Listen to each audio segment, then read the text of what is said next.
Hola a todos. Como sabéis, en los últimos años hubo propuestas y contrapropuestas y controversias de todo tipo, sobre todo en los ámbitos municipales, en torno a la tauromaquia. Este espectáculo sobrevive, como muchos de nosotros sabemos, únicamente gracias a la subvención pública que normalmente procede de las arcas municipales. Esto le da un punto de controversia aún mayor a un espectáculo que ya de por sí fue rechazado en muchos estados donde antes también se celebraba. Es rechazado por gran parte de la población y es muy impopular entre los más jóvenes. Ciertamente más en algunas partes que en otras. En mis clases sobre estética y teoría de las artes surgió este debate o se tocó por encima cuando tratábamos sobre la clasificación de las bellas artes clásicas y también sobre los añadidos modernos y sobre si hubiera que dar ese estatuto de arte a otras expresiones estéticas. Habían salido, por ejemplo, el perfumismo, la cocina. Bueno, a la hora de incluir ya sea una modalidad entera, ya sea una obra de arte concreto, los estudiantes con los que trabajo se preocuparon por la siguiente cuestión a la que ellos llegaron y ellos propusieron como pregunta. ¿Debe tener límites éticos el arte?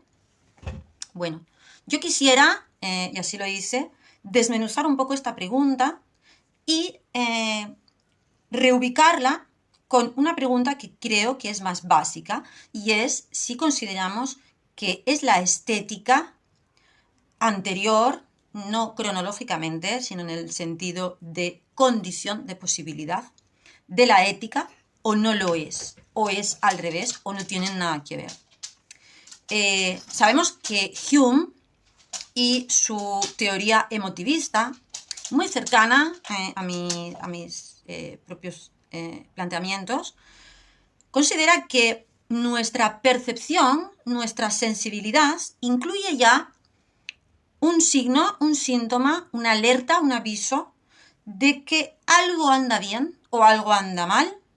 ¿En qué? Bueno, pues en lo que a la ética le preocupa, en los cuerpos implicados en esa relación que es constituyente de una obra de arte o de todo una modalidad, un estilo o un género artístico. Creo que habría que contestar a esto para tener una mayor orientación antes de plantear los límites de la obra de arte, antes de plantear algo tan cuestionable como la censura, pues tendríamos que ver si realmente es posible tener una experiencia estética con una escena real de crueldad o en la que se espectaculariza la crueldad. Es posible que nuestra sensibilidad, si es que es la guía de la ética, pueda siquiera tener una experiencia estética, en este caso, que no fuera simplemente una experiencia intelectual, una experiencia de, oh, qué interesante, pero como sabemos eso no es una experiencia estética.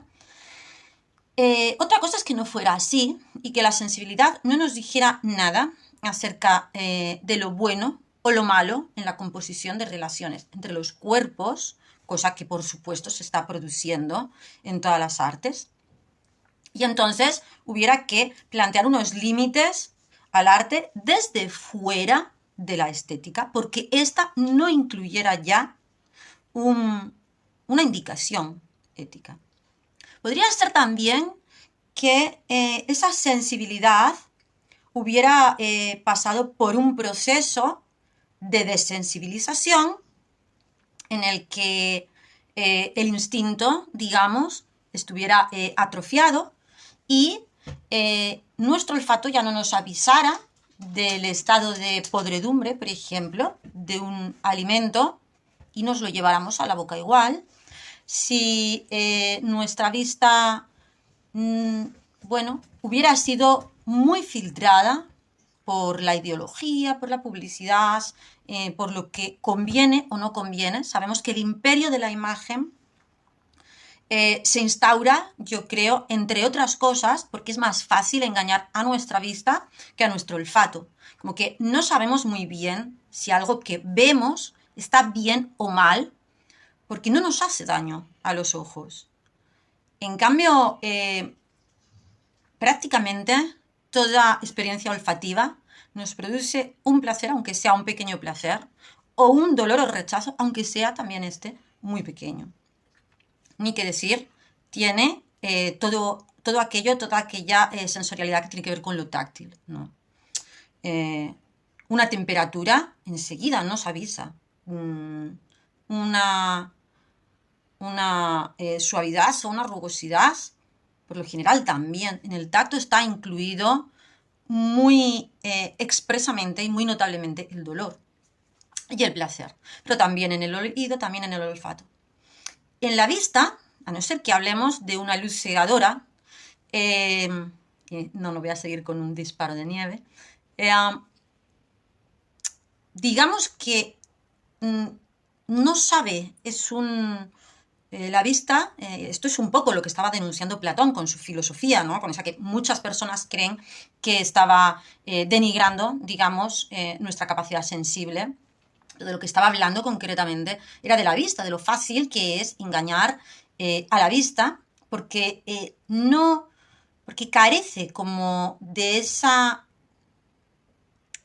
intensidad sensual a la hora de detectar cuánto hay de dolor o de placer en la imagen que se nos está proponiendo.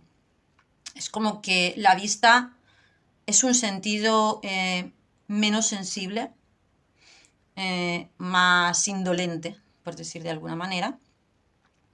Y entonces es más fácil de engañarla, quizá, de seducirla o de maleducarla. Bueno, con todo esto y pasando a otra segunda parte en este ejercicio de desmenuzar la pregunta por los límites del arte, queremos también diferenciar lo que sería un límite ético en el proceso de producción, en el proceso creativo, o un límite ético en el contenido que la escena artística está representando como contenido ficcional. Bueno, en este segundo caso, el contenido ficcional de una película, de una pintura, de una canción, lo voy a dejar aparte. Sería un debate aparte en el que yo lo tendría súper claro, porque creo que en cuanto a la representación, en cuanto a la ficción, no debe haber ningún límite para el arte. Esto sé que no es una opinión universal, ni muchísimo menos, pero bueno, es la mía. Vamos a centrarnos en este caso en el proceso de producción, en la crueldad, violencia, agresión, humillación, maltrato que pueda recibir